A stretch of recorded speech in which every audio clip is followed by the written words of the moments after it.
कोयल बिना बगिया ना सोहे राजा, कोयल बिना बगिया ना सोहे राजा, कोयल बिना, कोयल बिना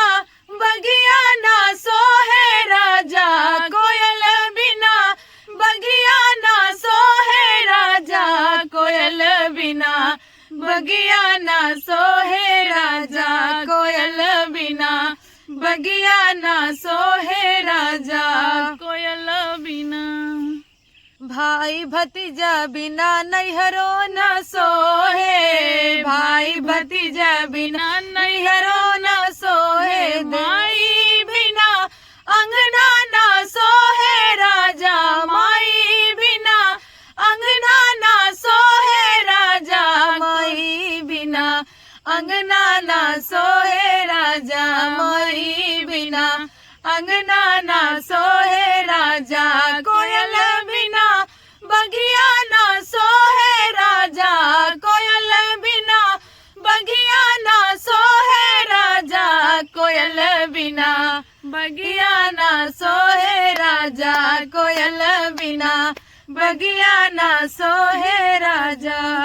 सास ससुर बिना ससुर न सोहे, सास ससुर बिना ससुर न सोहे, देवर बिना अंगना ना सोहे राजा, देवर बिना अंगना ना सोहे राजा, देवर बिना अंगना ना सोहे राजा, देवर बिना अंगना ना सोहे राजा, कोयल बिना बगिया ना सोहे राजा, कोयल बिना बगिया ना सोहे राजा, कोयल बिना बगिया ना सोहे राजा, कोयल बिना बगिया ना सोहे राजा। सिंदूर बिना राजा मंगिया ना सोहे, सिंदूर बिना राजा मंगिया ना सोहे, बालक बिना गोदिया ना सोहे राजा, बालक बिना गोदिया ना सोहे राजा, बालक बिना गोदिया ना सोहे राजा, बालक बिना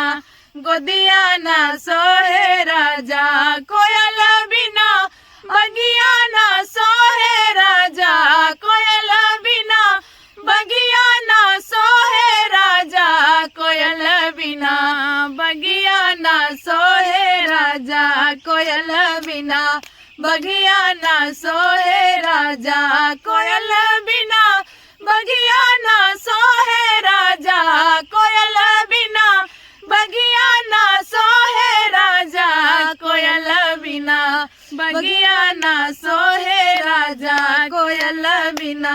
बगिया ना सोहे राजा। आप सभी को ये सॉन्ग कैसा लगा आप लोग कमेंट बताइएगा, क्योंकि ये गाना स्टेज शो पे बहुत ही ज़्यादा चलता है, पब्लिक का बहुत ही डिमांड रहता है। एक ये गाना चलता है, एक रेलिया बैरन चलता है, तो आप लोग को रेलिया बैरन भी बहुत जल्द ही लेके आएंगे, और ये गाना आप लोग सुन के कमेंट में प्यारा प्यारा जरूर बताइएगा। दोनों बहनें ने धमाल कर दिया है।